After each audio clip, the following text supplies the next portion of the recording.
How's it going, everybody? Tommy T here, back with another video. This is carpet and flooring on the road, and today we're back out here in Newport Beach to show you the completed 5-unit complex that we were working on.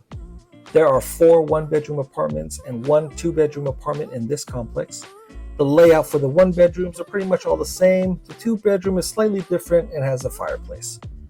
I was not able to take videos and pictures of the before and during demolition, so we're just jumping right in the middle of the renovation at this point. That's why everything's all taped up, as you can see.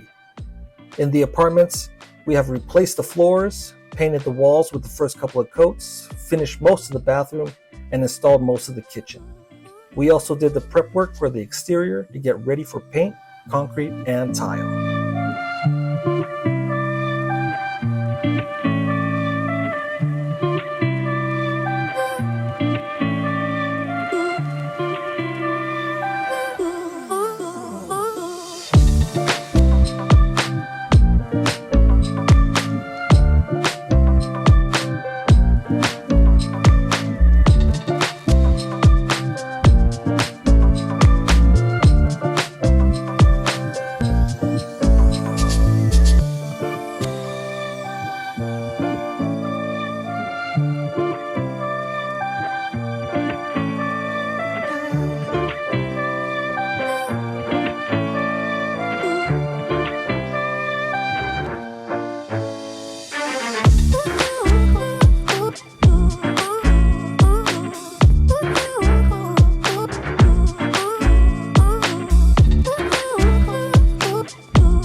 Here in this part of the video, we have filled the entire complex floor, upper deck, and stairways with concrete and is ready for terracotta tiles. Some of the landscaping is also done, making it feel very, very cozy in here already. So please keep watching to the end to see how good everything came out. Enjoy.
right, everybody, that is the end of our video. Thank you for watching. Hope you all enjoyed that. And again, if you live in Southern California, specifically Orange County or Riverside County, and need some work done, contact us today for a free quote. Please don't forget to subscribe, smash that like button and notification bell, comment down below, and we'll see you in the next one. Bye for now.